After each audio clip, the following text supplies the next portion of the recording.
I've been dreading doing this video for a while now, but I've got to do it for my own sanity and therapy. Now, for those who've only got a couple minutes to spare, I'll sum up our season in 2 words: demoralising, disappointing. For those who've got a couple more minutes to spare, well, I'll take us down memory lane. Now, it's easy to pinpoint McLaren as the reason why we're in this predicament, but you could dig a little deeper in my book. Now, you could go as far back as giving Graham Carr a passport. No, flying out to France, Holland, saying, "Look, boss, look what I've got. This fantastic player who's worth 5 million and he turns out to be worth 5p." Or people not shredding Lee Charnley's CV when it came in and saying, "Look at this great guy who looks like Penfold. He's going to be the manager and director of Newcastle United." Yeah. Or we could go as far back as Mike Ashley being born. Yeah, I think that's the one, isn't it? Yeah, anyway. Let's start from the season. Or in fact, let's start from the season before that. Mike Ashley came out, big head on camera, saying that not leaving his club until we get top 4 winning a trophy. Is that going to happen anytime soon? I don't think so. But yeah, we won the game 2-0. John Carver was in charge. God. And we thought, you know what, we're going to start fresh. And again, we're going to get a good brand new manager in who's going to change things around here and get us off to winning starts and win us things. No, we're not. We're going to get Steve McLaren in. And the reason why I knew he was going to get Steve McLaren in, because we was touting him from January, the season before that, or that season, sorry. Messed up Derby's best chance of getting into the Premier League, again with a fantastic Derby side. And you know what we thought to ourselves? Don't worry, Steve.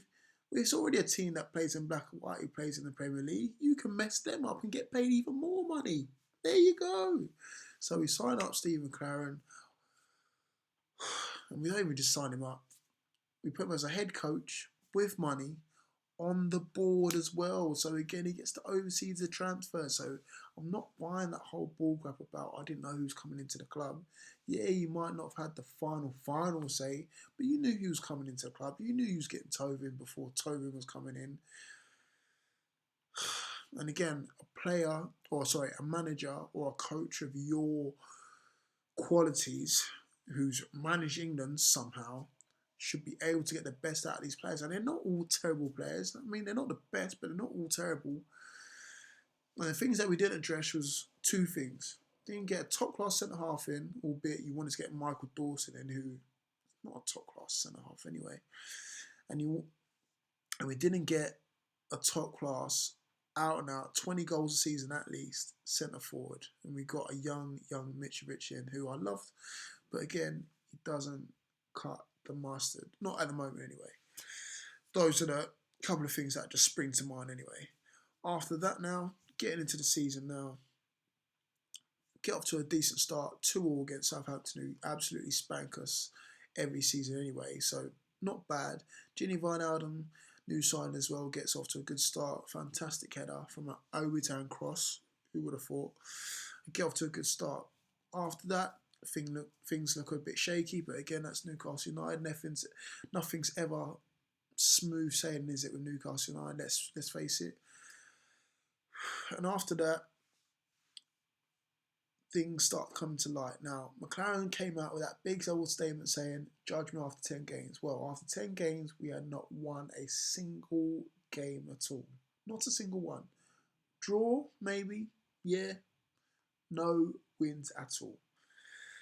And then I knew things were going wrong when we was losing against the likes of Watford. Now, Watford had a good season, but again, for a team that had just come up, shouldn't be winning at St James's Park. Went to the game and played absolutely poor. Carlo tore us to pieces. And then after that, not only just losing to Watford, but the next game after that, 3 or 4 days later, we lost to Sheffield Wednesday in the League Cup. Now, we said we wanted to win something. Why didn't we start there? Again, a trophy that Steve McLaren has actually won. But did we do anything about it? No. We lost to a championship side. So again, we was already showing what league we should be in. And then after that, October came round, poor month for us really.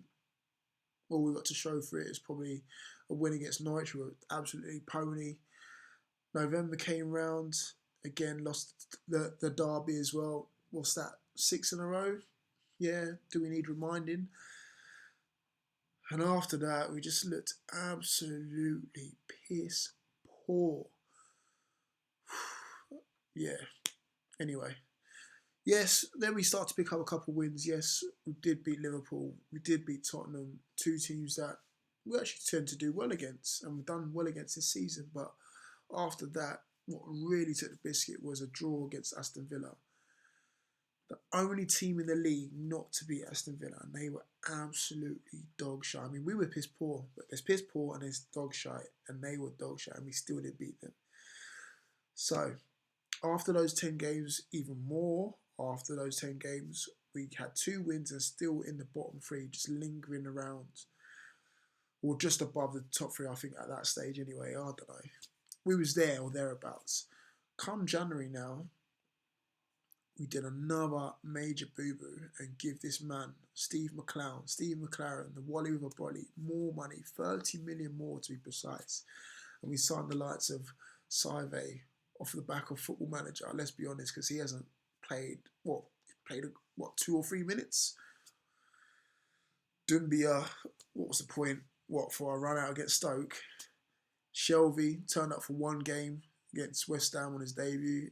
Ain't seen him since. I'm going to call him Where's Wally, because after that he went missing. And then Townsend. Townsend's the only one out of those 4 signings who can hold his head high and say, look, I've put my all in. But again, to be honest, he only really turned up for the last 4 or 5 games of the season. Let's be honest about that one. But anyway, 30 million spent. And then we went on from there to lose, and then lose a bit more. Yeah, we picked up a win against Bournemouth in between there, and a draw with Chelsea before Christmas, I believe, and 3-3 draw with Manchester United. But again, not real wins, well, no wins really. Let's be honest with you. The win against Bournemouth, yeah, that should have been a given, to be honest with you. But the thing that really took the biscuit for me was the loss against Bournemouth at home. We beat them away. We thought, you know what, we get another 3 points here.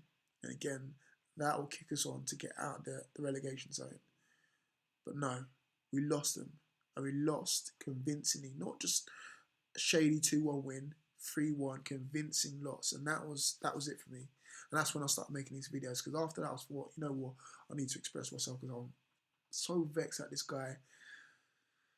You've had 80 million to spend and look where we are. We've actually got worse.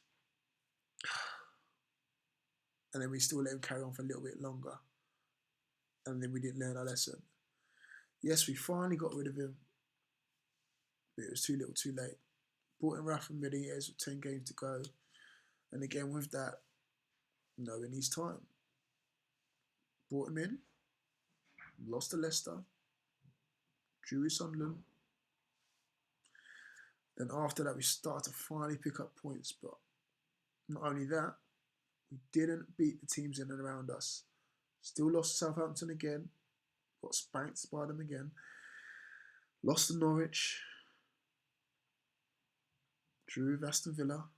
The only team not to beat Aston Villa. And that's where we went wrong. Well, several things that we went wrong, as I've just gone through in this video.